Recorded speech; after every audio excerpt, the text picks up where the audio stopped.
Welcome, welcome, welcome to Adventures into Reality. I'm your host, Andrew Bartzes, and I'm joined by my intrepid co-host, Kathy Ma. Hello, everyone. What a wonderful, joyous day it is. I love this weather. I'm loving everything about life right now. Fall has come with its fall impression. The evergreens are still green here in the evergreen state, and those few trees that have colored leaves are now fully colored and leaves blowing on the ground. It's really nice to have a relief from the heat, I have to say. It's the been bugs. a tough. So yes, and the bugs and the spiders. Although I have not seen any, touch wood, since my last episode with them. And I did go through all those revocations you told me to. And I really think I've turned a corner there. You've turned a spider corner. Yes, I feel like they're still lurking there in the background somewhere. But, you know, Rome wasn't built in a day. Exactly. And they can lurk back there instead of on your foot. Yeah, exactly. Oh, wow. Us and nature, right? Exactly. We all have that unique connection to nature, whether it's, going out and feeling the breeze on your face, the sun on your brow, or just having one of those, internal contemplative moments where you listen to everything in its own musical orchestra of nature.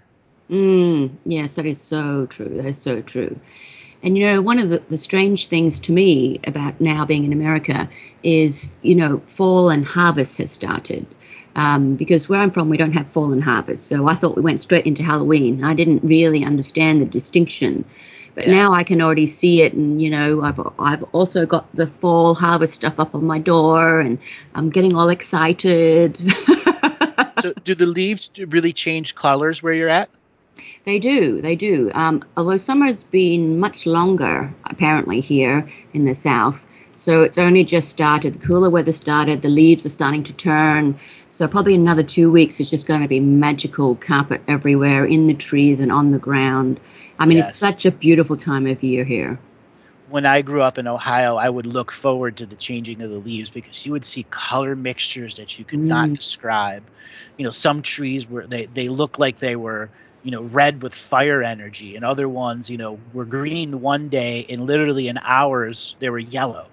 Yeah. It truly is so amazing. And because there's so much greenery, I can spend hours sitting on the back deck just staring at the tree. Right. And then you start walking in the leaves and making the leaf crunching sound and all the little, hovering of leaves that follow around you.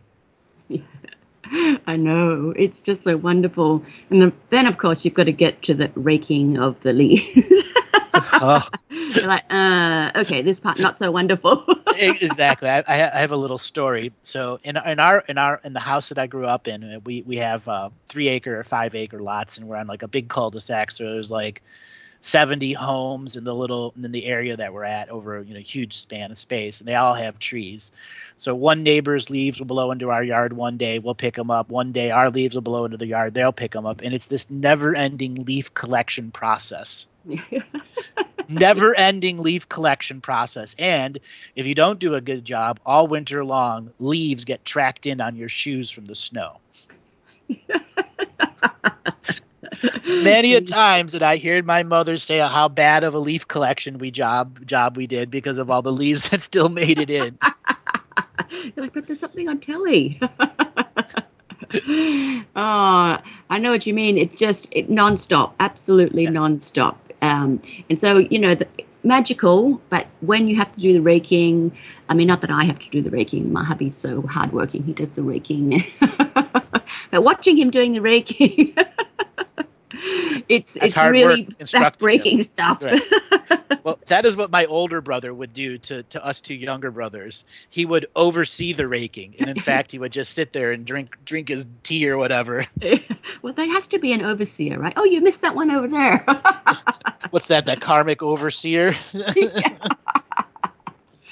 I'll tell you one thing I have noticed, though, the last few weeks, I don't know if it's everywhere or just where I am, but the incidence of fire ants just popping up in our homes, just pop up everywhere, is unbelievable. What's popping up?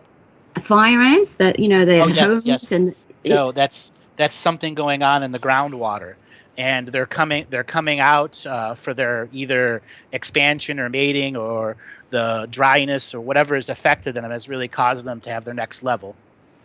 Oh. We had a big burst of what's called a tiny ants here. So think of a normal ant, and they're like 1/10 the size, and they go through this expansion at the end just before, as they're expanding, making new queens and stuff, and so there'd be millions of them, and I mean millions. I was using my vacuum cleaner and sucking them up because they were coming through the one windowsill here. That's very inventive. Yeah, because I just keep seeing them pop up when I walk the dog, and I'm getting paranoid. Like, have to avoid so many things because one ant can really do a lot of damage to a dog. Or to you? Yeah, well, to me also. Exactly. But I'm going to pretend it's the dog. And then it's like, is that a fire ant nest or is it just a normal ant nest? Like, the only way you're really going to tell is if you put a stick in it, isn't it? And that's the thing you don't want to do. That's the only thing you don't want to do, especially with the fire ants. Yes. Yeah. Yes. So let's hope that this phase only lasts a short period of time. Well, they're getting ready for winter. That's what the ants are doing. They're making a new hive, a new place, a new den, whatever you want to call it. Oh, so they're like relocating. Yeah, they're expanding. More likely expanding.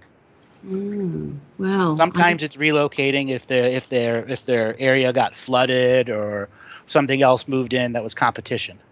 Oh, okay. Well, I think I need to have words with mine. They've just done a giant nest next to my post box, which is no good. It's very difficult to get the post. Very precarious. Very precarious, exactly. Full body armor on to go and get a few letters that are always advertising, no interesting mail. Well, there's this stuff called 7 dust that takes care of ants, and it's a dust or these granular things that they take back inside of the nest, and it stops the productions of larvae. Oh, so it doesn't work immediately. It's like a few days later you'll see. No, it does work pretty fast. Within a day, they will have pulled in all the food, and within 2 days, the nest is pretty much done because then the poison part takes over. Oh, okay. All right. I'm not sure if that's what we use, but we use something. Well, anyways, my brother is a pest control specialist in Hawaii, so he's seen every type of pest that's out there. All right, and so 7 dust is his go-to. All right, then I'm using it as a go-to. Thank you, brother. I am helping you with your ant problem. Yeah, it's not spiders, it's ants. It's ants, exactly. Things that bite. Yeah. Oh, wow. Well, should we take our first caller? I think so. And our first caller is Abrea. Are you there? Yes. Hey. How you doing? Where are you calling from today? I am calling from Washington, D.C. Well, great. Welcome to the show. How long you been listening for? Since found you through N5D. Mm-hmm. And it was one of those just, I would like to say, it felt like a very underground, early recording, with I remember you speaking about the galactic central suns. There's 2 other neighboring galactic central suns, or 3 neighboring ones, and I've been able to synthesize a lot of that information and make some writings and from those early days. And really just see the fraudness of this linear experience. And Awesome. So what kind of questions do you want to ask? I have a lot of questions, actually. Here, let me pull up my list that I made. Oh, he has a list. He's organized. There's a list. He is organized. Actually, Wesley, he was at the event. I was at the event as well. He told me just to get ready, and I was just thinking there's a lot of things that I wanted to talk about, and but I also wanted to ask about equal co-creation, okay, and working with the trees, because I feel I tend to give my power away to just things that have helped me greatly, teachers, mentors, basically what I wanted to ask was, how do I, get into equal co-creation as opposed to, giving my power away and then feeling like imbalanced at the end of it, Okay. That's a really, really good question, and something a lot of people struggle with is these two words, equal co-creation. So in your basic definition, what does it mean to you? It means that, basic definition, you have something to offer, I have something to offer, and we find a way to make it benefit the whole, or benefit us each other equally, if not the whole. So here's a little bit of an expansion. Equal co-creation doesn't always have an agenda. It has results. Results and agendas are two different things. And our expectations is what always will cloud equal co-creation. Equal co-creation is an application of the innocence of the inner child. Children at play are an equal co-creation. Sometimes it's one child leading the little story and everyone else following it, but that's still equal co-creation. Right. Okay? Equal co-creation also functions when you are using other singularity words to modify the word equal co-creation, healing. That means two people are going to equally heal. One may exchange energy so one can heal, another will exchange energy so another can heal, but is not on this linear timeline. Equal co-creation doesn't follow linear results, linear rules, linear expressions. So when you have two people who are married and you use the word, well, we're going to go into some form of equal co-creation, that means there's an upload and download of your problems, issues, stuff that's going around you. And whenever you feel you're not in equality, you come together to retain equality in each of you. Thus why you keep giving your power away. Because of the linear illusion and the expectations that come with each moment to moment of creation. So equal co-creation is the signification of no time, no linear time, and that our creation and co-creation together is an equality of energy exchange. I still feel like I'm in linear time in a lot of ways, but and you are. That's what I've been. Let me finish. You won't be out of linear time until you start living in two times at once. Okay? I did that between 9 and 16, where I was challenged to live in two places at once. Challenged by my own need to accept my own skill and my own frequency and my own power, meaning there was no duality and no separation. So my dream world and my physical world could simultaneously exist in equal co-creation and non-competition. This is why you keep, as you were saying, giving your power away. You were raised on competition. Everyone in this world is. You can't help it. Okay? When you start using equal co-creation in combination with non-competition, you'll understand why we give our power away to those that can win the race. It's like this momentous feeling of giving my power away sometimes. Like sometimes there's like a lot of energy behind it. But you know what really helps me is I can just take that to a tree and the tree just gives it right back, Right. And that's why when I did those meditations, so you can understand there's a way that men give and receive power, and there's a way that women do it. Okay? Two different expressions, and both men and women need to learn both processes. Okay? So I was doing the advanced heart. Oh, go ahead. No, go ahead. I was doing the advanced heart yesterday, and I had a friend, a fellow alchemist, and he works with Kangen water. And it was very synchronistic because I like to work with water alchemy. I have an ozone generator. And Kangen, are you familiar with Kangen water? Yes, I am.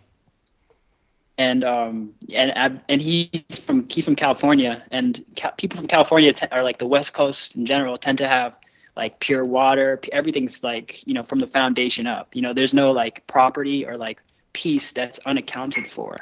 Right. And, and I was just, and we're pretty much at a phase where we have a lot of information, been putting out a lot of information.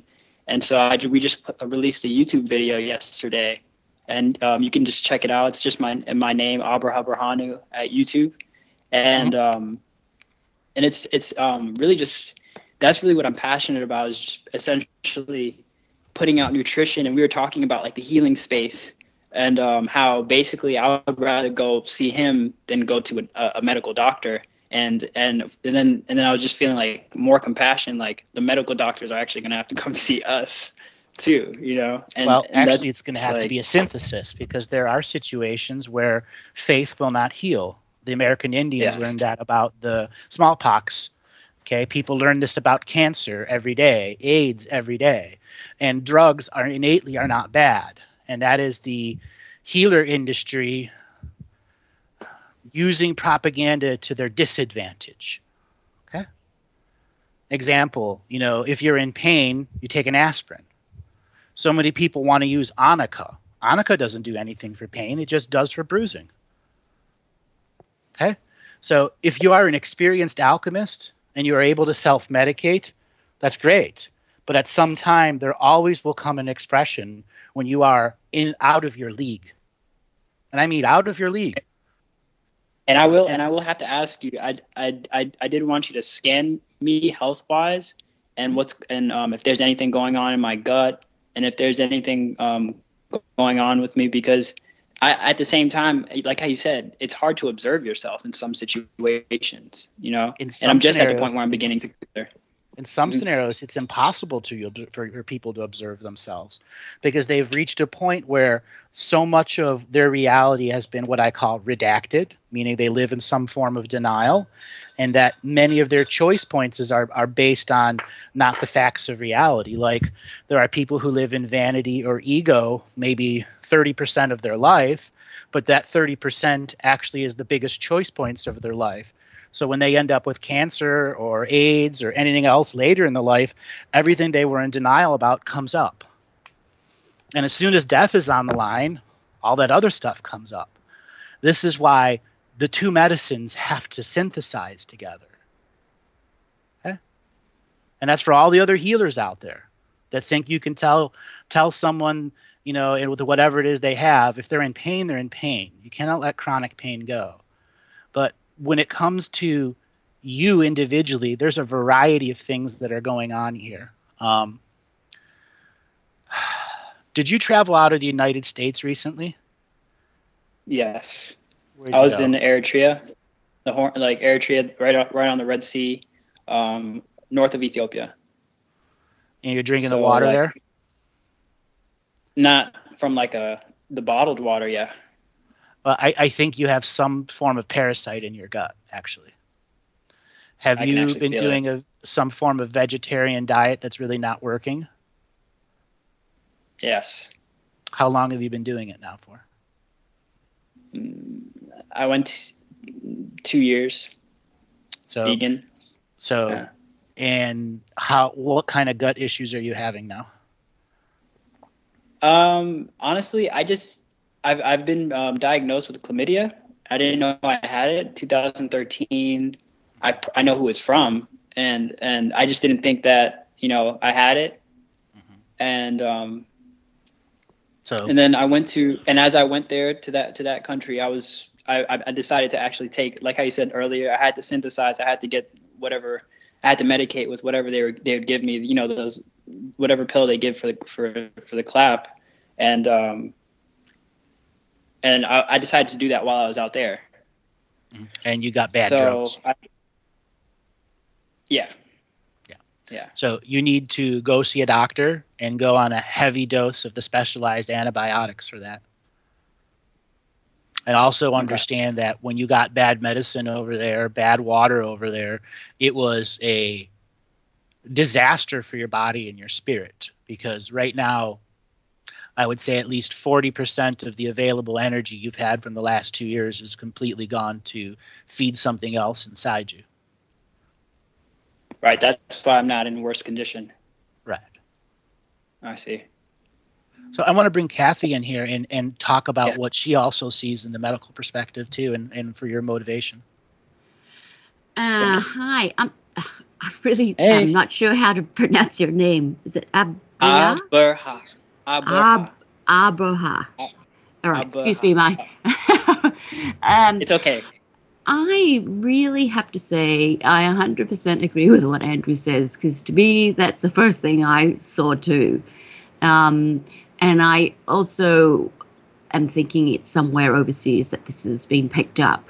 To me, it doesn't matter if you thought that you were only drinking bottled water. You know, there are 10,000 other ways that water gets into your mouth that you don't even realize. So, you know, these things happen when you're in countries like that. It's impossible to be a vacuum. Right. There is no running water, Kathy. There is no running water and no lights. This nation is almost completely free. And the only problem is that they have to militarize everyone so that they can pretty much block out the third world countries. They didn't accept aid.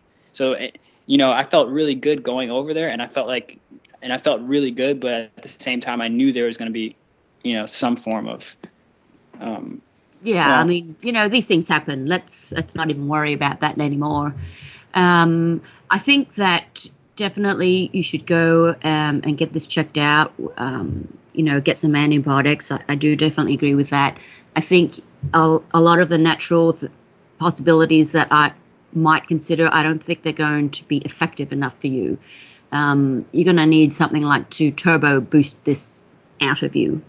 But I'd say that whatever treatment they want to do with you, to me, it looks like it's short. So it's not several months treatment. I think whatever they can do it in a shorter span of time. So it's not as invasive as you might think it's going to be. One of the things I would also like you to consider is to cut down on sugar. There's all sorts of places that sugar comes from. So it's very difficult to eradicate sugar out of one's diet at all. I mean, altogether. But to me, it's like whatever is hitchhiking inside you thrives on sugar. So if you can somehow decrease the amount of sugar that you are intaking, this will also help things a lot more, because it won't be, you know, as healthy, I guess we could say.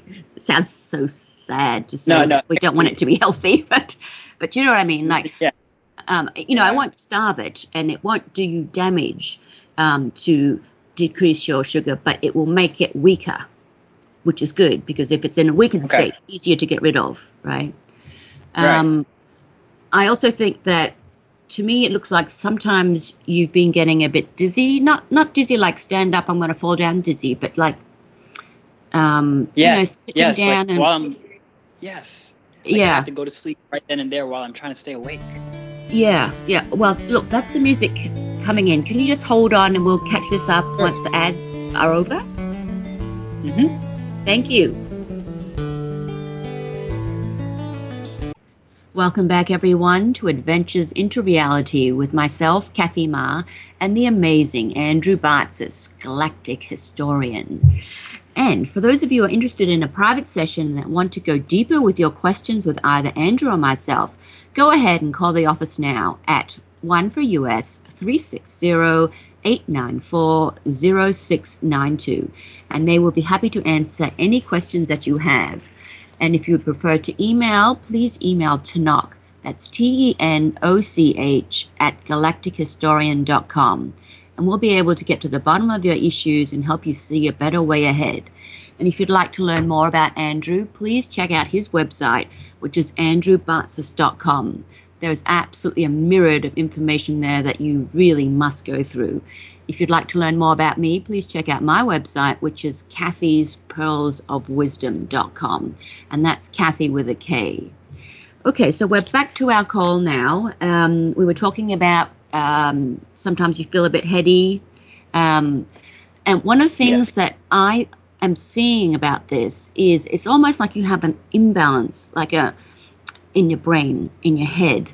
I don't want to say it's just a chemical imbalance. It's like an imbalance. Like energetically speaking, it's an imbalance. But to me, it's like things are not really lined up in an optimum way, shall we say. And one of the things I would really like you to consider is maybe getting a few craniosacral sessions. I received 3 from a 5-star on Upledger, and it was I think I did before I went overseas on the trip where I got sick. I did 3, and I did 3 colonics, Mm-hmm. And I think I did the last 2 craniosacral therapy sessions a little too close together. But I know I need to go back again. Even right now as I speak, my posture isn't even, as it should. I think you'll find that, there was a pre-existing condition, which is probably what the CST person was addressing. But with this parasite thing as well, it also affects all sorts of levels, dopamine levels, etc. in your brain. There's just no accounting for the side effects of this having a burden like this inside you. So I would definitely. I'm sure my parasympathetic is having fun with that. I'm sure. A rodent inside your central nervous system is the best way to describe it. All right. Yeah. So you really, if you can get some work with that, I think you will find that, like, if we have to ballpark it right now, and let's assume that you can go and get some treatment for this thing as well. If you were to do this, or let's say you start getting your treatment tomorrow in an ideal scenario, and you can go through the course, and you had some cranial treatments, and let's assume it's like 1 a week or something for now, then I would imagine that after about 2 months, this heady thing that you feel should dissipate to almost hardly existing. So that's the kind of time frame you would be looking at if we were working in those kind of conditions. Okay. So whatever, that fits in with your schedule, you can kind of at least, it's always helpful to know a time frame so that you can apply it to your everyday life. And, if you, sometimes when you're going through it, you're like, oh, will this ever end? So at least that way. It's my fault. It's my fault for not looking into it. I just, it's on me. I'm not, it's kind of at the end of the day what I did to myself, and I recognize that, you can like how Andrew says, you can rationalize anything of why I didn't decide to do it, and this honestly leads to another. Oh, okay. Well, let's just address that for a minute. When you said it's your fault, I think that's really an unfair statement to give yourself. That's a lot of pressure. I mean, sometimes when you're not aware of what's going on, you don't take action, and by the time something's happened, you not always have action to be taken available to you. So at least you are addressing it now. We're looking at it now, and you will take action. So, I just don't like that kind of wording, because I think your body takes it on, and I think it's unfair to your body for you to say. It's like the Rubik's Cube. It's like the Rubik's Cube. But also, it's your mindset. I want you to realize that, sure, that there are some things you could have done, but considering, everything that's gone on, you did a pretty good job, right? Yeah. I feel great now as I'm talking to you. I feel awesome, actually. Okay, well, that's It's the but I can sense what you're feeling. Of voice. Yeah. That's what it exactly. Another thing I want to ask you is, when you were over there, would you say that you saw some bad stuff? Horrible stuff. I saw my little cousins go to a military camp out of their free will. I wanted to. It brought out a zealot side of me that I don't even want to get into. Well, I'm asking you because I think this is part of what you've taken on board. I mean, I'm not going to say that you're in denial of it, because you do recognize it, but you have to process that. And if you don't process it, I just came back. Yeah. Yeah. And I just came back from the embassy, and I may have to go back again because my grandfather's in critical condition. So everybody, if you can send a healing treatment to that region of the world, he really needs it. What is your grandfather's name? Kasai Tekle. And he's in Ethiopia. In Eritrea. Oh, sorry, in Eritrea. It's right. Yeah, it's right. He's in the capital city, Asmara, of that country, and it's pretty interesting. I'd like to hear the Akashic record on that city. It used to be an Italian colony. I feel like the history around that would be a pretty awesome read. Let's go back to some of this bad stuff. I don't want to hop on about it, but I want us to help you get through it a bit, because the more we can reconcile this for you, the more your soul can be free of it to a degree in terms of the emotion. So I know it's a lot of this will be a bit hard to talk about, but do you mind telling us a little bit? No, I don't mind. I don't mind. So I saw there's a military camp there called Sawa, which is where everyone after 12th grade has to go and learn how to shoot. It's basically so that the U.S. and all these governments don't come in there, and that they have some form of military force, which Mm-hmm. is I don't know, something that I've always felt like I wanted to, so that there wouldn't, you know what I mean, like Mm-hmm. there wouldn't be domination and control. But it's like they had to, the only way to exist outside of domination and control is to be in domination and control again. And it just, for me, it was just kind of frustrating. And it just recognized, and then, really the ultimate lesson that what really calms me down is just the fact that if one person suffers, everyone suffers. You can't just have like your own little island of like a technically free dominion. And so it was just kind of a frustrating thing where I kind of recognized that I had to come back here, Mm-hmm. and I had to, work on my website and work on everything that I was doing online with, the resources that I had. Mm-hmm. And, but it was frustrating just seeing. I saw, people basically with nothing, everywhere, and like jealousy on the highest levels. So Sage, it's the poverty, incense, crystals, all that stuff. I brought my whole. Oh, sorry. No, I'm saying so it's the deep despair of the poverty and the Yes. wanting a better life that you can see in people's eyes, that desperation. They know you're from. They know where you're from. As soon as they don't need to even. They see the light in your, anything. they see the light in your eyes and the food in your stomach, and they're jealous of your ability to live. It's a very hard place to be. And it's affecting your soul more than you are even letting on to yourself. It's very hard, very, very hard to be the one that walks down a street when you have that many eyes looking at you and you know why they are, because it's very difficult to tell yourself not to feel guilty because you didn't do this to people. But you see it in their eyes, the judgment, the want, and it breaks your heart and your soul cries. It really does.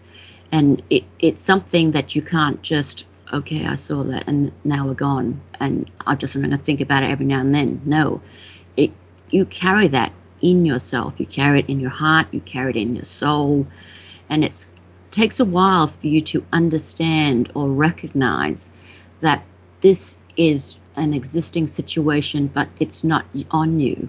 The guilt that you will feel and even may not recognize that it is guilt.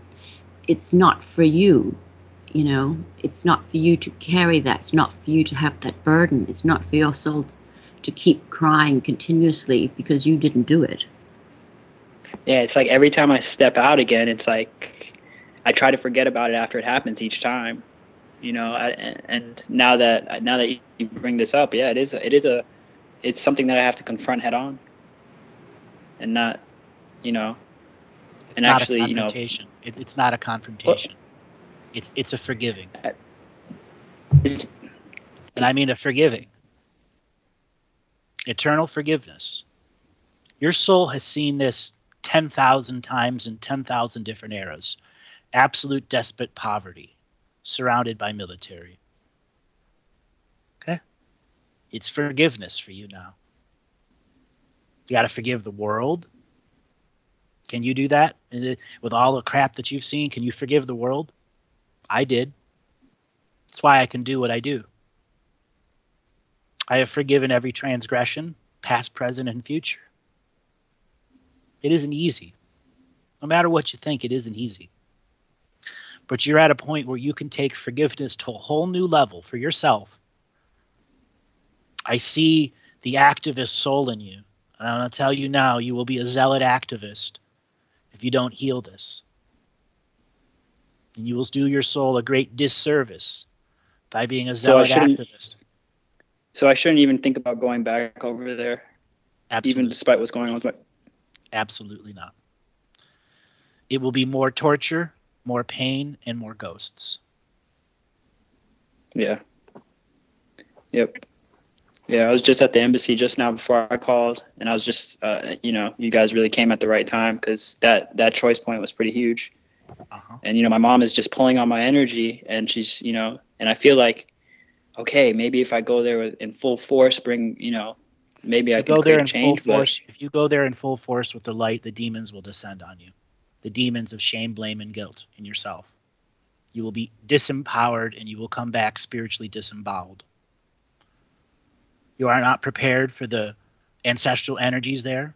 You can do more healing from where you are right now than you are be able to be next to their side. So I just have to forgive.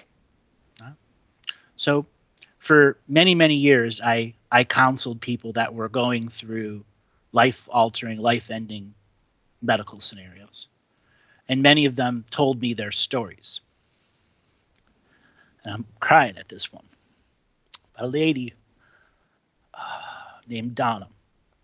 She was an activist in Egypt, in Ethiopia, and Somalia, aid worker.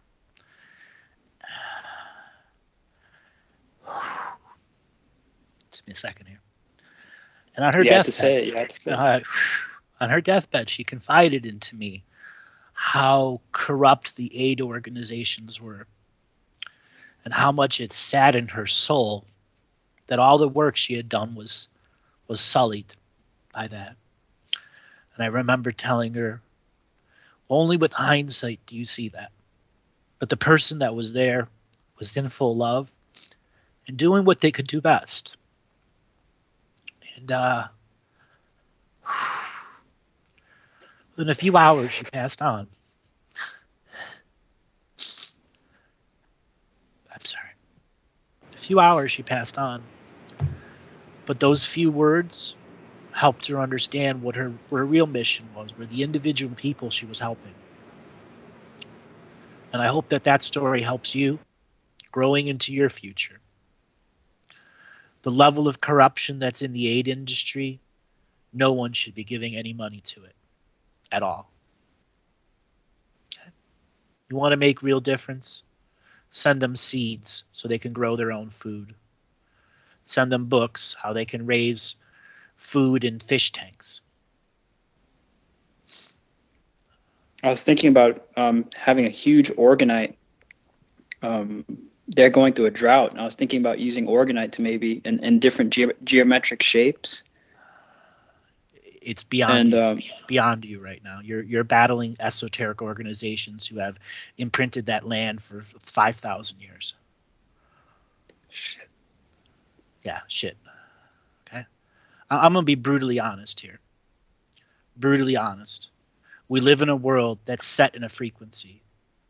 And until we in our own minds can gather the power to make thought constructs that we can share with others that cannot be charged for, where we can freely share knowledge, wisdom, and information without exchanging negative karma, we are going to be stuck in this process. And I mean stuck.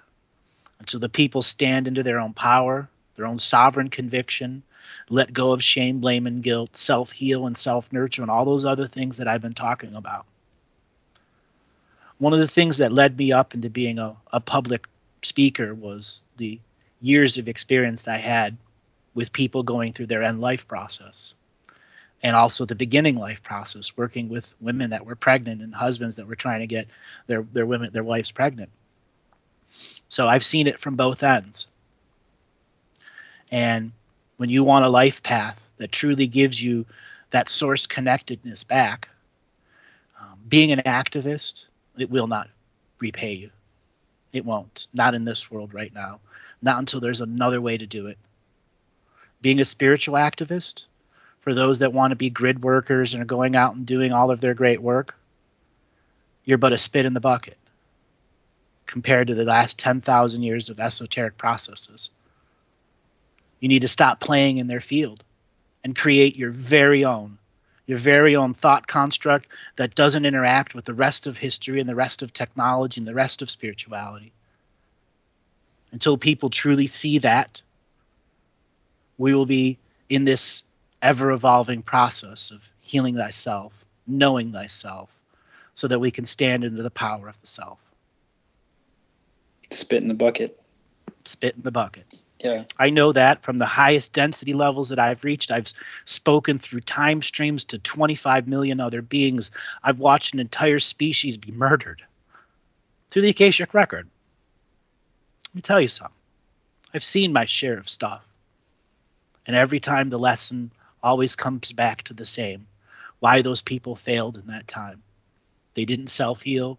They didn't self-nurture. They didn't let go of shame, blame, and guilt at the density levels they were at. History in our past has created spiritual zealots, which is why we are at here now. There aren't enough authentic spiritual people who are not gurus or zealots operating in the functional reality. So how do we further? One of my hardest things of coming on and being public was not wanting to be a guru, but ultimately knowing inside it was going to happen anyways. No matter how much I denied it, people would give away their power because they don't actually want to do the work. And I learned that 13, 14, 15, 16, all the way up into my 20s, until I realized there's nothing we can do to change people in any way, shape, or form. They ultimately have to do it on their own. But what we as healers can do is facilitate the removal of layers that stop perception or create paranoias, or worse, create self-defeating attitudes that ultimately wreck our lives. History is wrought with that. The Akashic record history, our common history. So how do we do it? We got to go do the hard work, the inner healing work. And at times, everyone thinks it's an alone journey. No, we have companions on that journey that help us remove the shame, the blame, the guilt, or anything else that comes through that. And right now I don't even think you realize how much shame, blame, and guilt your other self that's still over there is projecting back at you, the person that came home, forcing in you a set of ancestral actions that's going to lead you down a path of repetition of the old contracts that were never succeeded. Yeah, you can clear the board right now, flip the game over and say, I'm not playing this game. Break all contracts, vows, and agreement. Take back all your power. But then all the little thought creations you've had between the time you were over there and the time that you got back would have to fall apart. All those little hopes and dreams you created. No, they just go into memories. And the ones that truly survive are the ones that have inspiration to go from a future to a present, or from the past to the present. The past will always be a teacher. The present will always be our creation. And the future will always be our inspiration. Until we get lost in the future, where inspiration has become toxic hope. And that's where you're at right now. You're on that verge of having inspiration turning into hope to turn into toxic hope. Yeah. You cannot see yourself as a one-man political activist. You will fall. You will fall before you even get to the top. I want to bring Kathy. Create a team.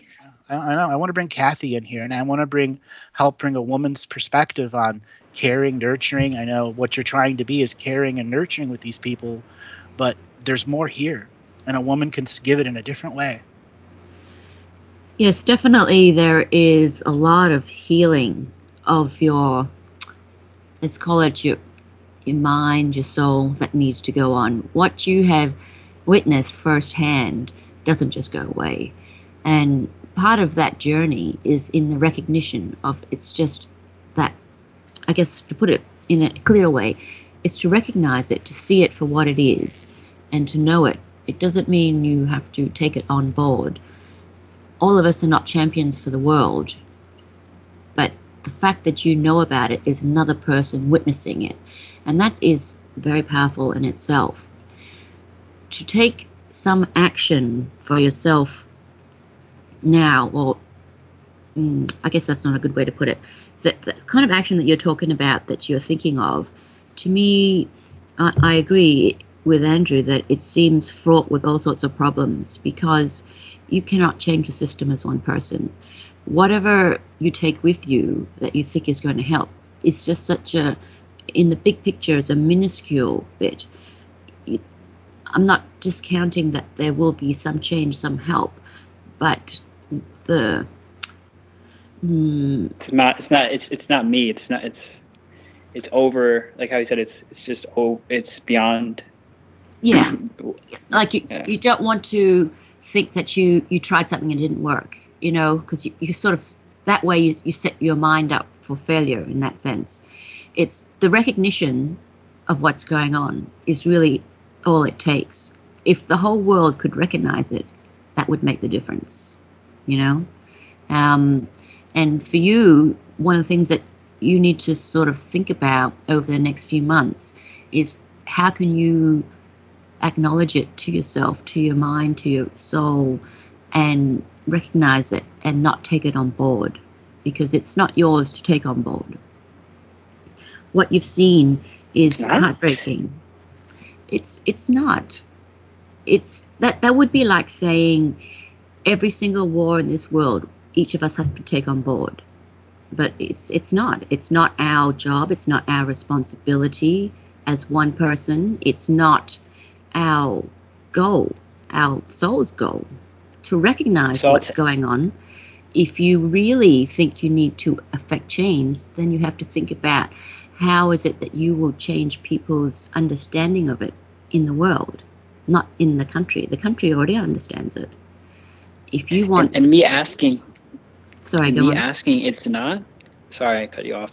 Me asking it's not comes from...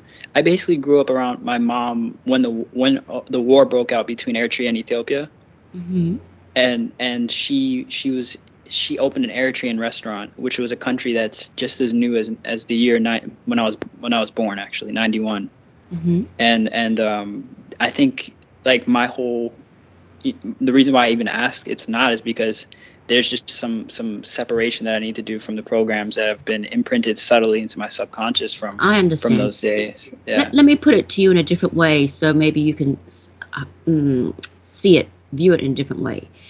Look at what happened during the World Wars. Do you think that it's right that everyone who was German should bear that burden of what happened? I mean, it wasn't them. They're generations down. They didn't do anything, yet they still have to wear and bear a lot of the guilt because that's what the world is telling them. But it's not right. They're just born in the wrong place, the wrong time in terms of that type of thing, right?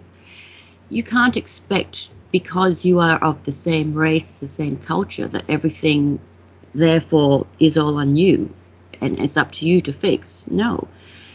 Bad things happen to good people, and it doesn't matter what country it is, what race you are, what culture you are. There is a lot more going on and at play than meets the eye. And when you can see that bigger global thing going on, and then, especially if you were to look at other countries, it might be easier for you to understand that, yes, being indignant, being angry, sure. I'm not saying that's not right, because who isn't? But taking it on board and, carrying it with you every day isn't going to help anyone. Not you, not them, not the world.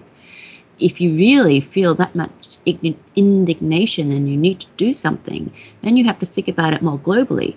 What can you do to affect change of people's thinking, right? Because that's where you can affect change. That is something that you can think about. That is something that is helpful to another country, another people. That's the break. So if you just hold on, we'll come back to you after this break. Thank you.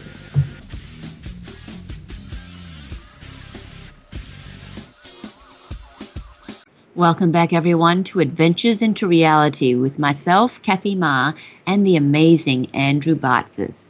If you'd like to learn more about Andrew, please check out his website at andrewbartzis.com.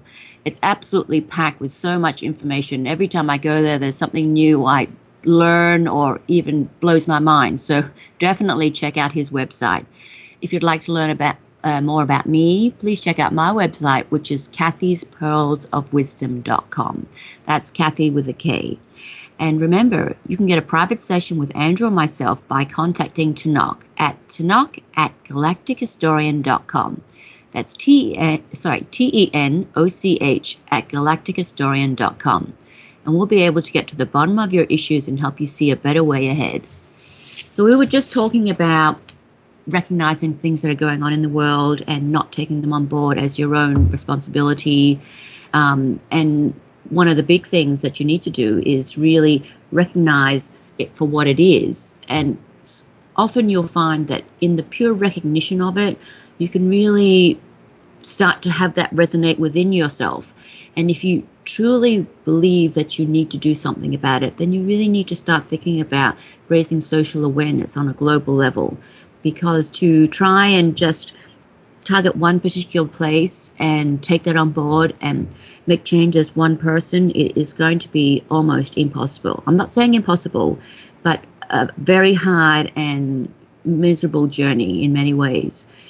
It is very difficult to be able to separate yourself from something that you've seen that can be so devastating.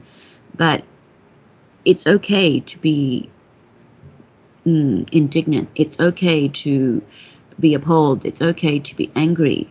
But to take that on board as something that you need to go there and fix or help, in many ways does not do your own body or soul justice. Does that resonate for you?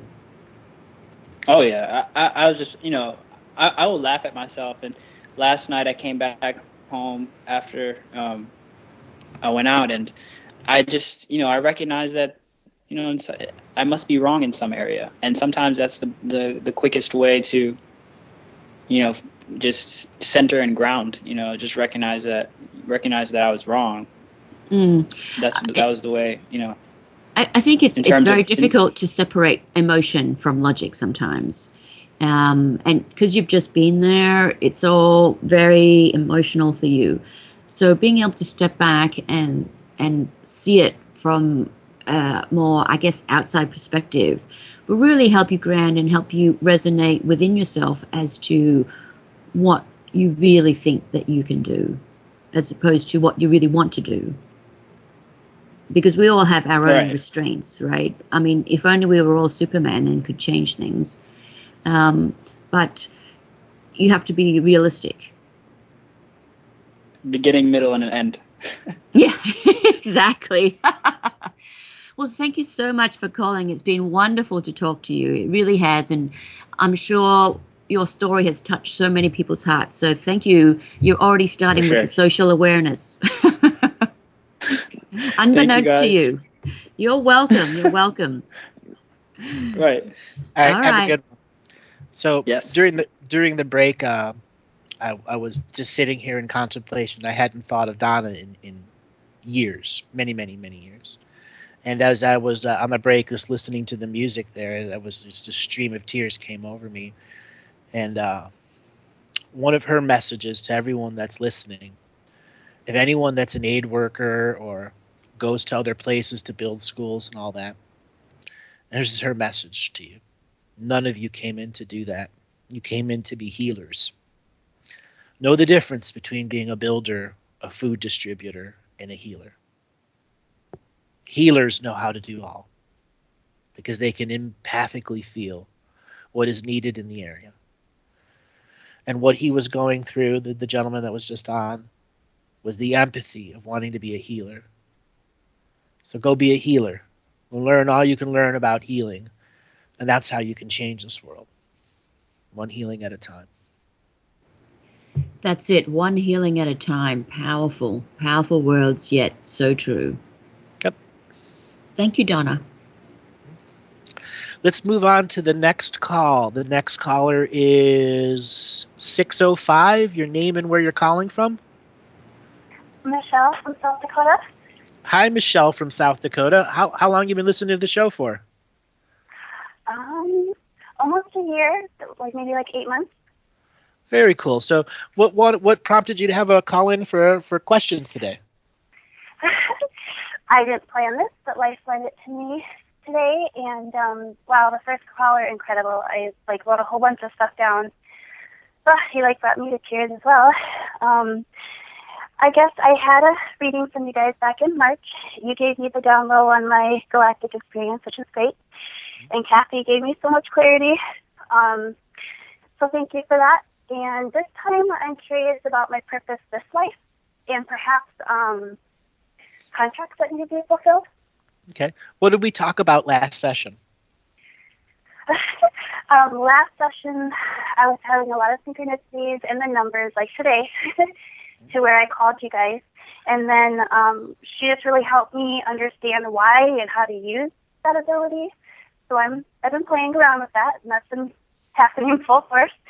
And then you helped me by just saying like about my galactic experience, which is pretty heavy. But it activated something in me. Mm-hmm.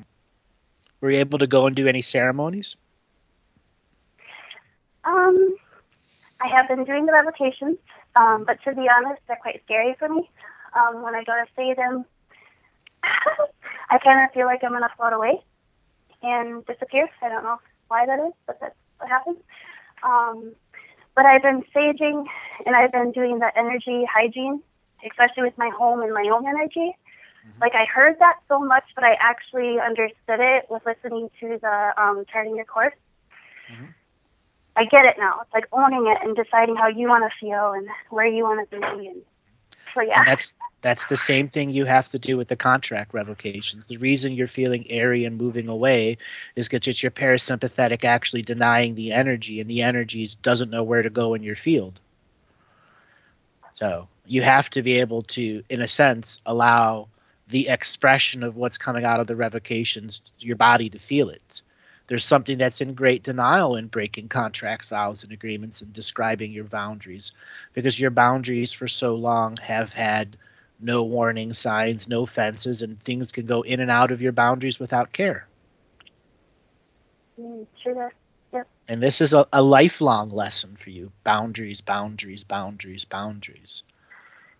And for you to define sacred boundaries versus recreational boundaries, you've never had to make sacred boundaries before, that no one shall cross that path.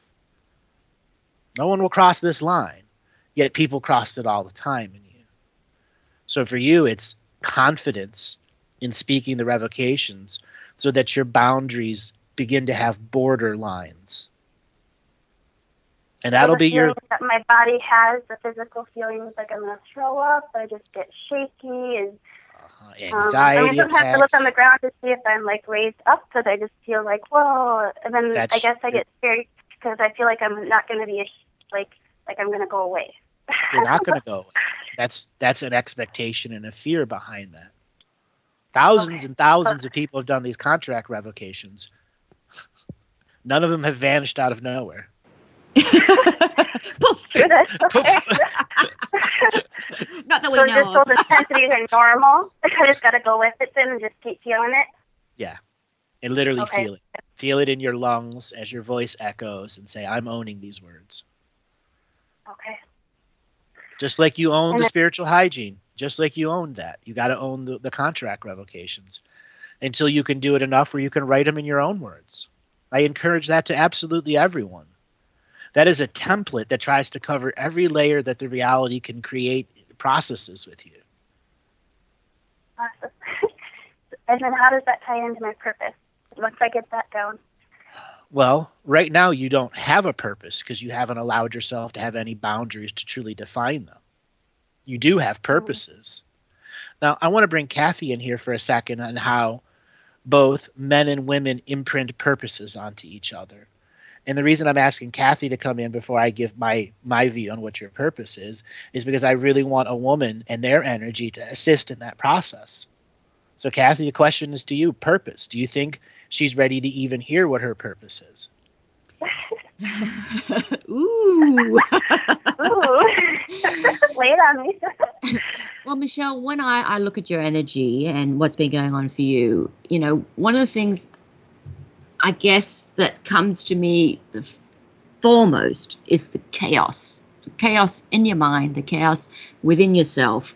To me, it's like, I know you think you know what you want and you think you know where you're going to a degree, but I would actually challenge if that is even the case. Because to me, you are easily influenced by others, be it male or female. And it's not so much that they manipulate you, but more you listen to people and you think, oh, yes, that's right. I think I'm going to take that on board. Oh, and over there, yes. Oh, that sounds good too. And I should take that on board.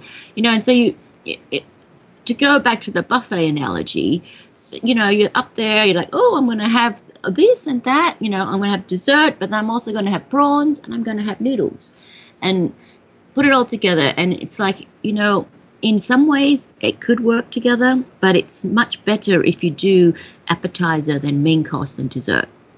So for you, this is kind of what I'm seeing.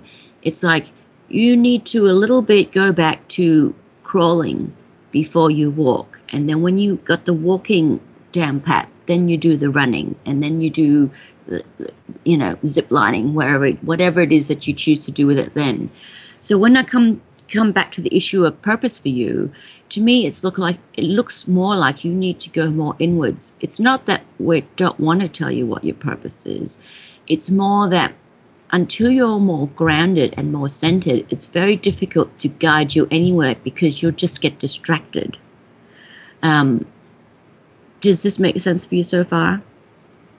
Yeah, definitely. I feel like I've been working really hard the last 3 months. I've been going like out to the river or the lake to try to hone my energy in. And it started out like a couple days a week, and then now I've been out there every day. Well, good. To like ground myself. And yeah, I was so concerned about everything I did. I knew how it rippled and I knew how it affected. So I was very immersed in making sure that I was, you know, yeah, taking in all the information around me. One of the things I would like you to try and focus on, let's say for the next month or so, is how do you envisage yourself being grounded and protected? I mean, that's kind of going to be a challenge for you. I want you to focus more on being grounded, connected, and protected. So what that means in real terms is that you, yourself, your soul, your being is more in your body. And I want you to discern information within yourself more clearly and for yourself. And from this moment on, let's say when this call is finished, I want you to stop listening to people.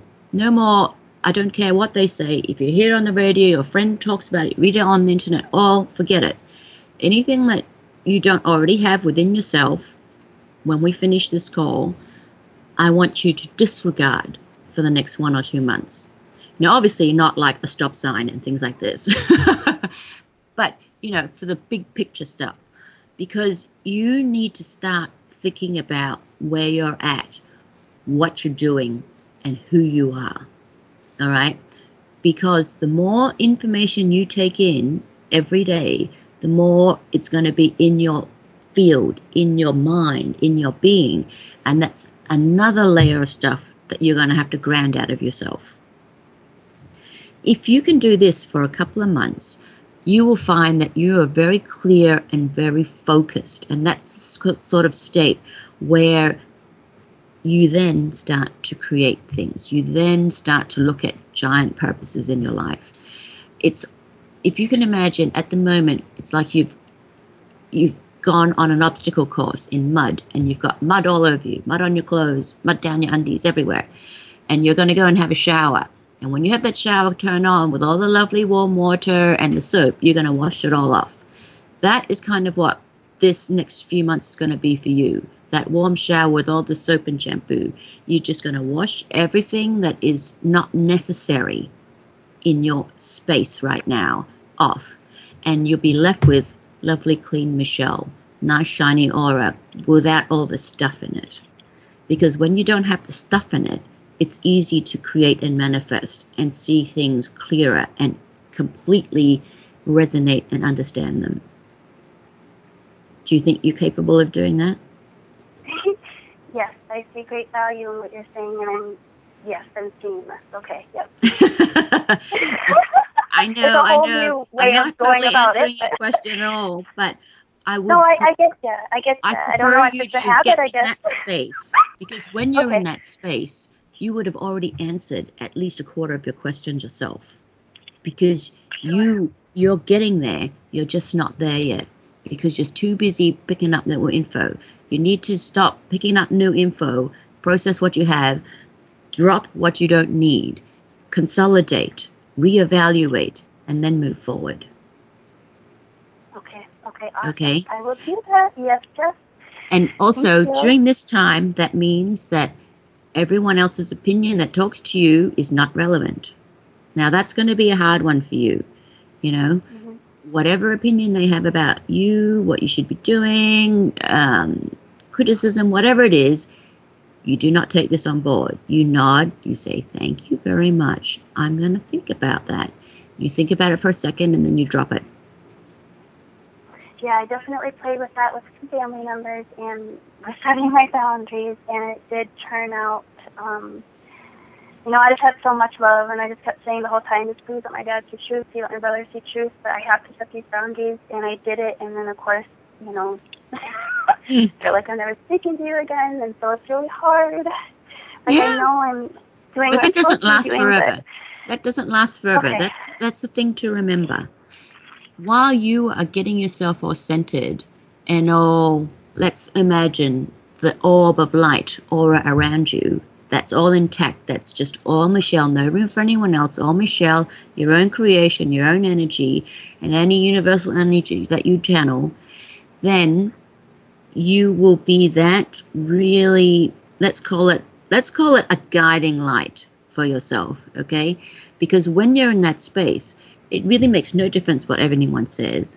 But the fact that to you it makes no difference affects other people. And the weird effect of this is that you'll find that these people that are poo-pooing you now want to come back and reconnect with you. At that moment, whether you choose to do that or not is up to you. If there is a reconnection, then it has to be in a different way than what it used to be. A way that works for you as this wonderful orb of white light. Right, and I claim my role in it too. I allowed it for so long, and now they're not doing it. I can understand why they feel the way they feel. Well, it's this person? It's more that you were not so aware of how the dynamics worked and the perpetual cycle that you were in. But once you were aware of it, you took action. So, sometimes because you don't know how to deal with it doesn't mean that you had a giant role in it. It's just when you do know about it, if you do nothing about it, you make no change, you affect nothing, that's when you really have to take responsibility for your actions. Yes, okay, thank you. Oh, thank you. You are welcome. It's so hard when everybody else around me is saying things. But you're right, I gotta just say, just claim what I know and I feel in my heart, and just have that be the loudest voice.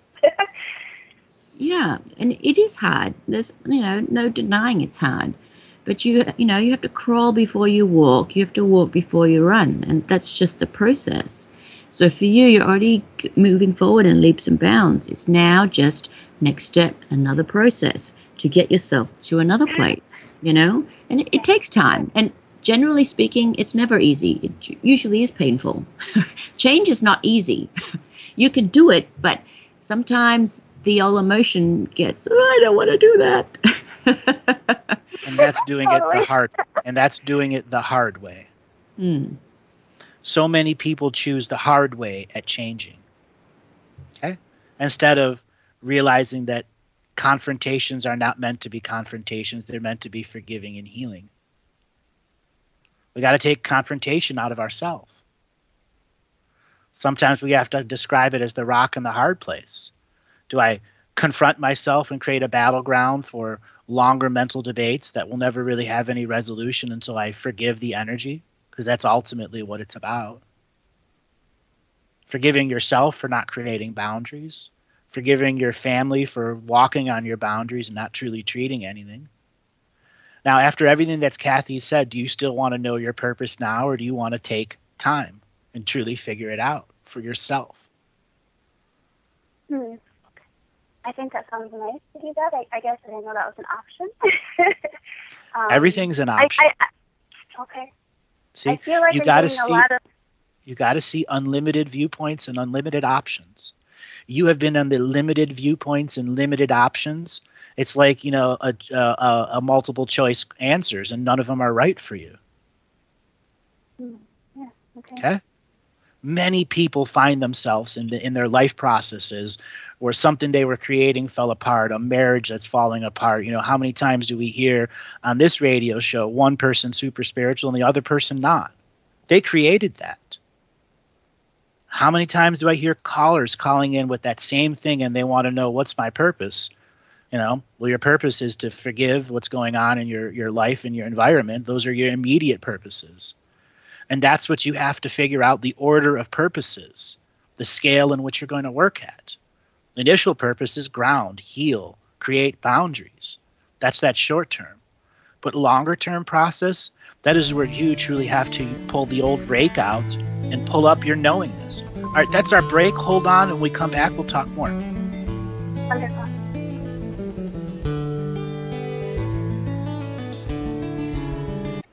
And welcome back, everyone. Caller, are you still there? Yes, I am. So how old are you? How old are you? 33. 33. In your 33 years of life, what is it that you've wanted to do? List the top 3 things you wanted to do.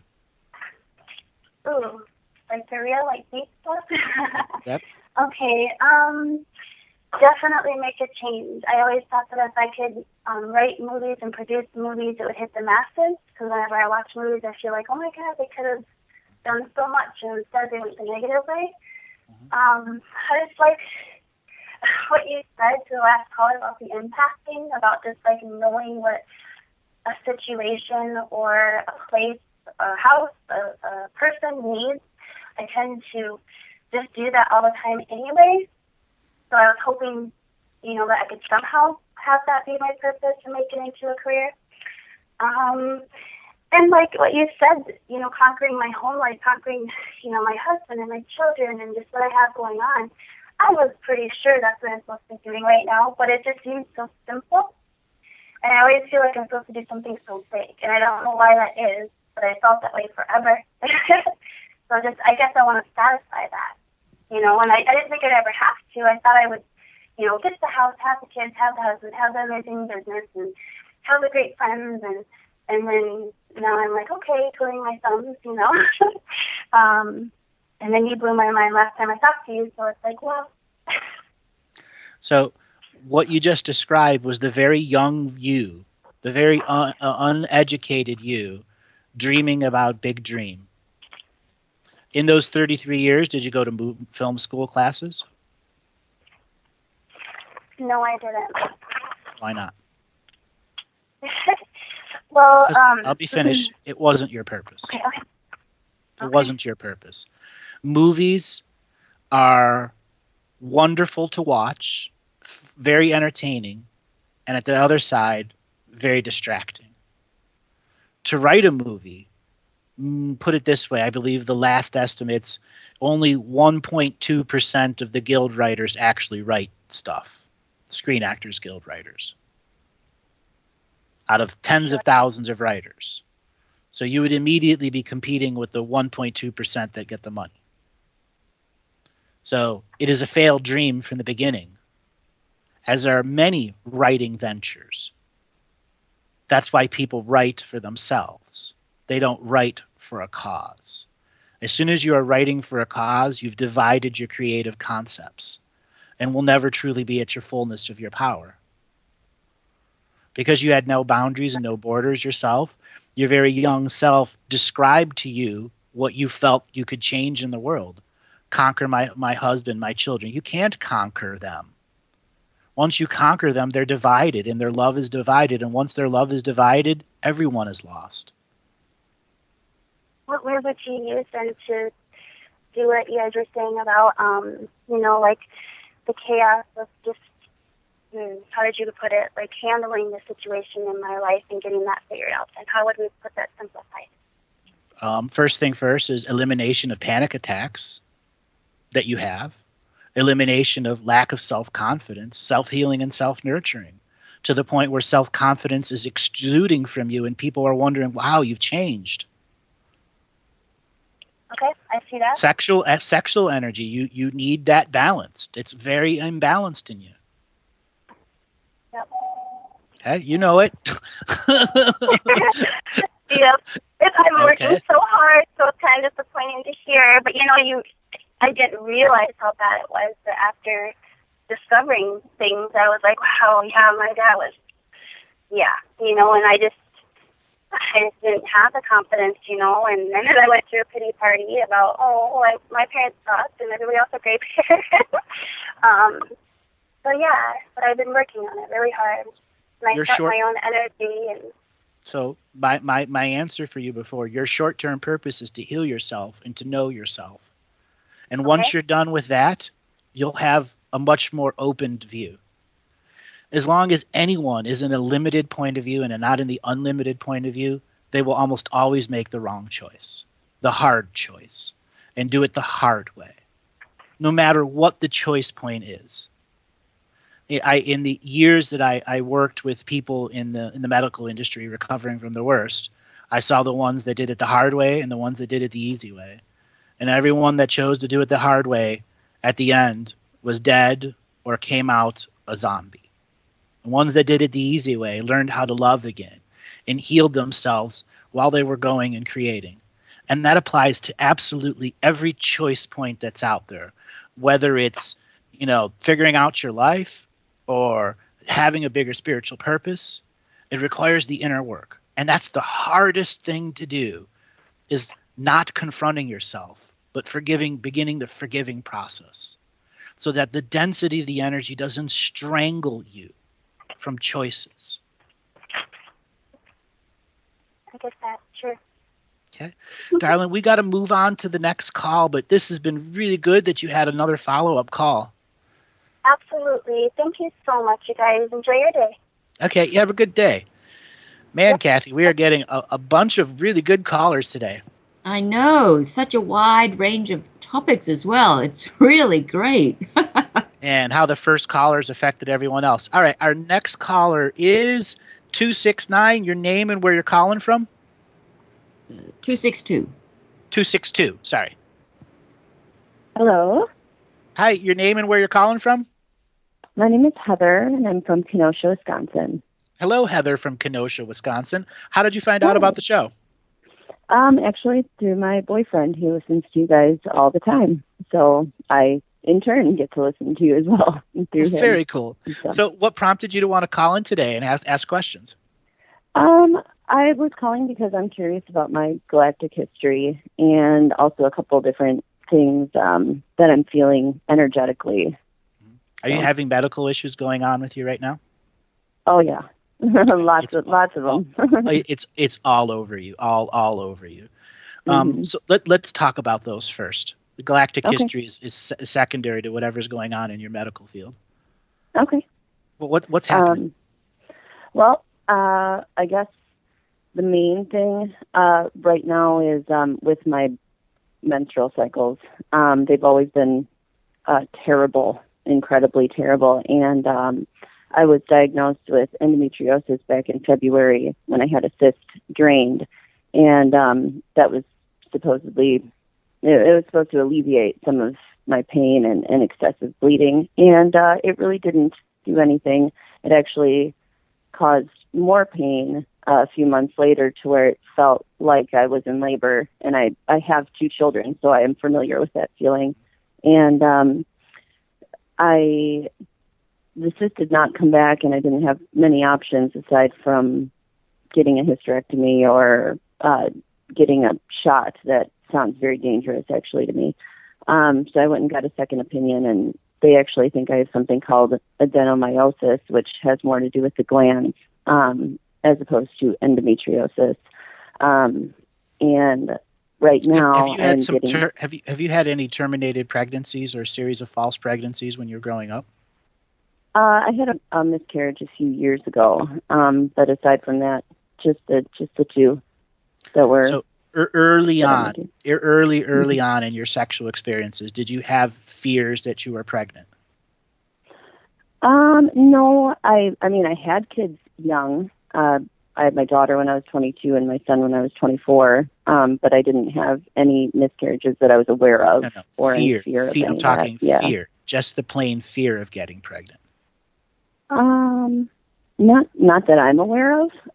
Every person going new into the sexual experience has some level of fear, because as soon as you described, you felt like you were pregnant, I zoned right into it. And this is actually something that's been going on to you since your period began, when you began puberty. That is why your periods are heavy. There is a series of energetic processes within you that are trying to bring more children in through the ancestral karmic expression, and it is affecting your period and your cycle. And you came in with this particular process, and it was going to be something that you would have to heal from, which is now manifested into the medical diagnosis that you currently have right now. Some of the sub issues behind there are having to deal with the miscarriage, the death in the womb. That is something that you need to do your own personal and private ceremonies on, so that whatever remained in the womb and in the area, that the emotional trauma of the death and the passing that was created inside you from the baby and yourself and your husband at that time, is fully cleared out. This is the main reason why it's gotten to this level. And it can get worse if you truly don't take some of the spiritual aspect into deeper understanding of self-healing, self-nurturing, self-forgiving. The pain that you're actually experiencing is a central nervous system pain, meaning as soon as the gland or the area goes active with whatever spiritual process is behind it and the manifestation, your central nervous system has this extra set of echoes that are going throughout the body saying you're pregnant, and the mind and the heart going saying, I'm not pregnant. None of the signs are there, but you felt that you were pregnant. That means your spiritual side opened up the womb gate and brought in spiritual babies to fill in that place. So quite literally, there were dozens of little baby spirits inside you that were waiting to get into other mothers and other fathers at that time. And your body has become addicted to that process over many, many years. This is not an uncommon problem. I actually see this in at least 30 to 40% of everyone that has any kind of massive menstrual issues. And men do have their menstrual cycles too. So you're dealing with that spiritual process where more life that's waiting to come into the world is coming into, and your body is taking it on as an experience, and your soul is saying, no, I can't do this anymore. And it's a big endless cycle of frustration that comes every month in your menstrual cycle that has now led to this next level.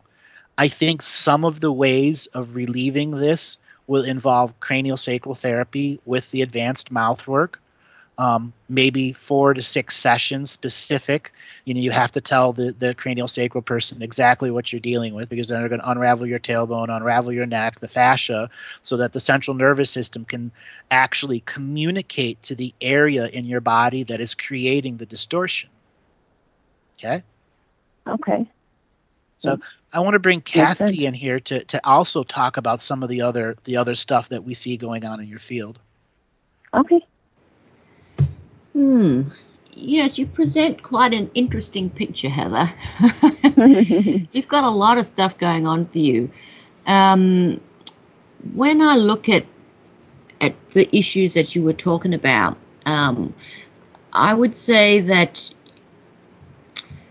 to have a medical diagnosis for whatever that is going on with you is going to be difficult. I would almost suspect if you went to have a third opinion, they'd tell you something else. Right.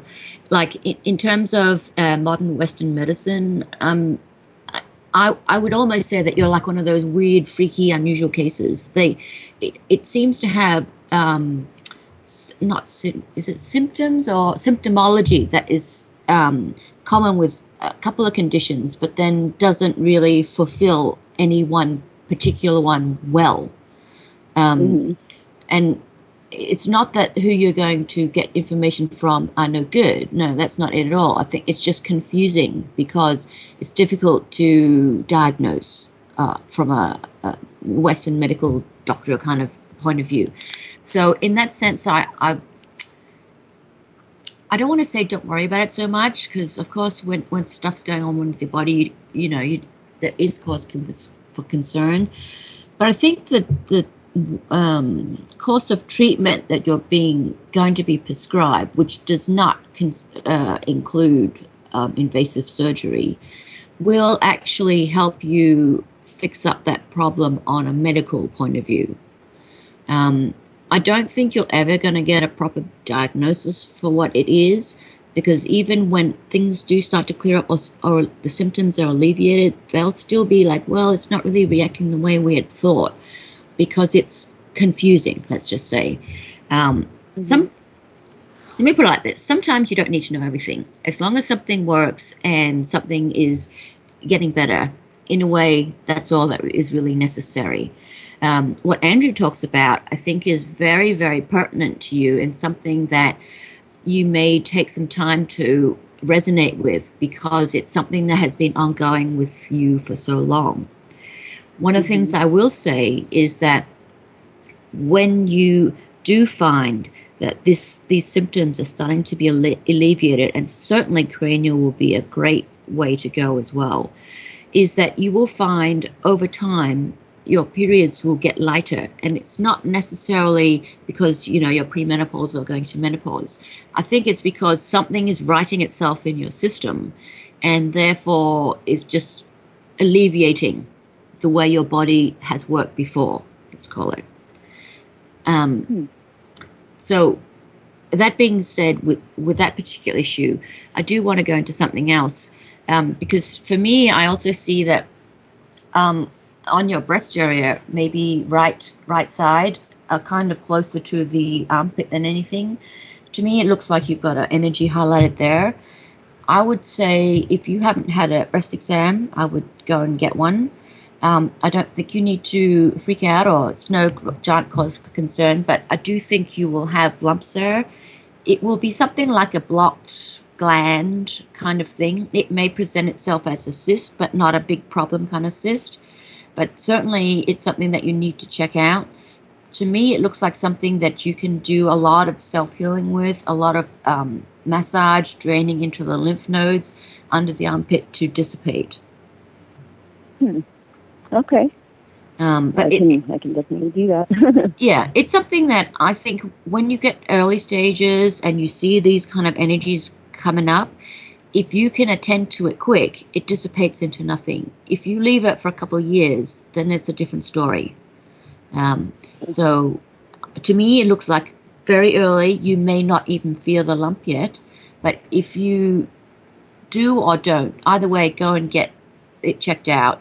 And if you do start to feel any kind of lump, then at least do what we talked about, the self-massage. I mean, just, massage oil or baby oil, whatever it is for you, and just drain from. So if you can imagine you're using, let's say, your left hand, and you are going from the bottom of your breast on the, so it's on the right side, and sweep up, not quite as far as nipple, but sweep up and then fan it over into your armpit.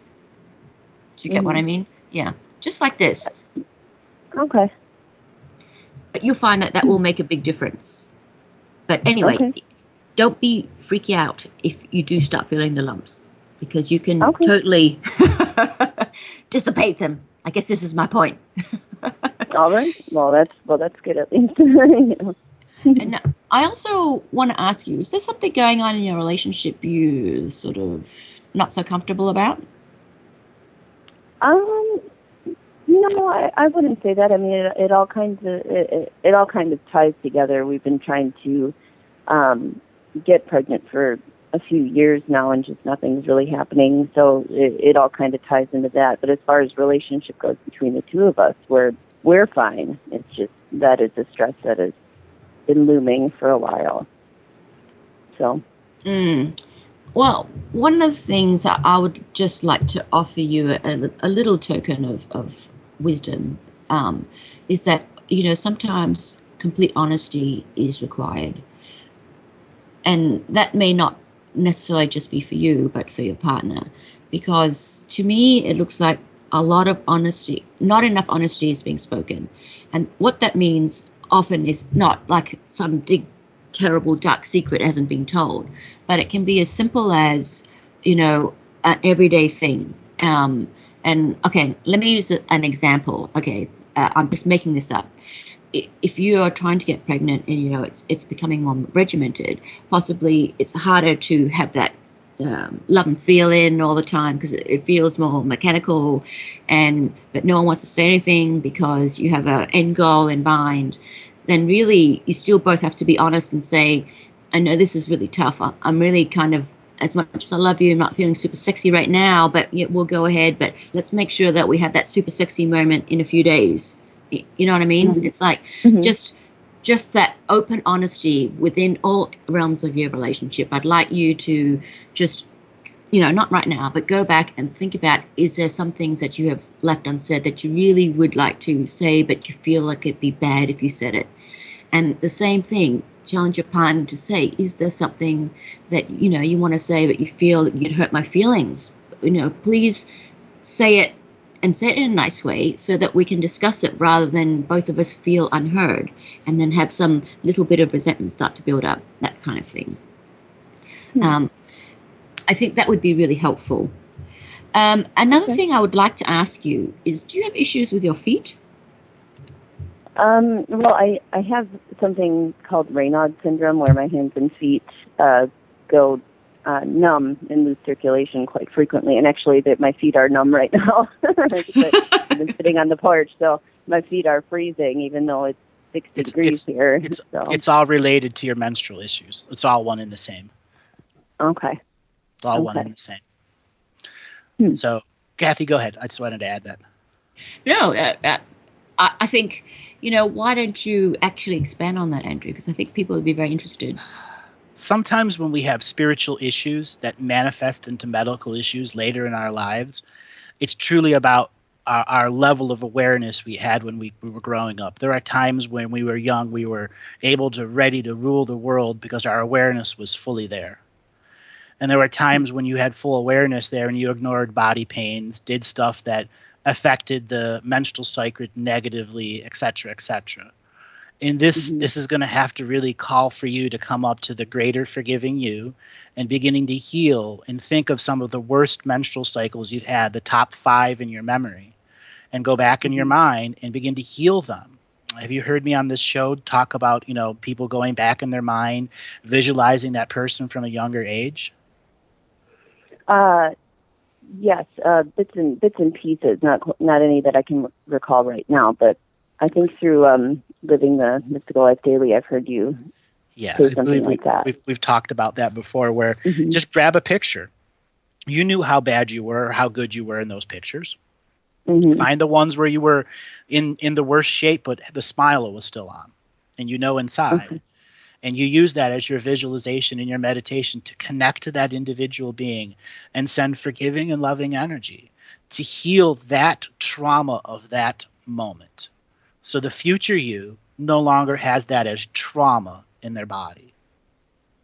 Okay? Your story is all about trauma, body trauma, body trauma, body trauma, body trauma.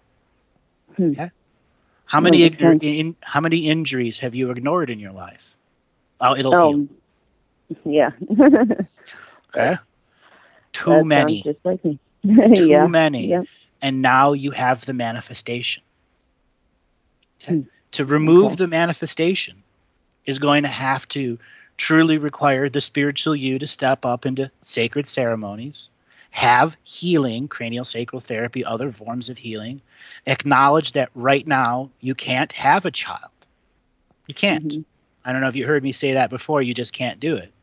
You have to say that out loud to your partner, maybe in a year from now, but right now you can't. Your womb is not ready for it. Period. It would kill you if you did. Okay. That's a hard thing for you to admit to your husband now, isn't it? Well, I mean, I think he's a little more accepting of that. He just says, like whenever the time is right, then it will happen. I'm talking about you. I'm talking about you, not him. It's hard for you to say that to him. Yes or no? I don't think no, because I have explained to him, when all of these various issues were coming up, that there might be a possibility that I may not be able to, and if he was okay with that, and he, said, of course, you are at that time where you need to say that. Okay? And it may be harder than you think. Okay? Okay. You may discover a month or 2 months afterwards, you still want to have a child for him Mm-hmm. and not for the both of you. Hmm. Okay? There are very subtle things driving you here from your menstrual cycle to be pregnant and to not be pregnant, to acknowledge the body's issue and to not acknowledge the body's issue. Heal the body. Begin personal ceremonies. Take the time to actually truly go and research healing. Have as many healings on yourself that you can do, preferably cranial sacral. Why do I keep promoting cranial sacral for this process?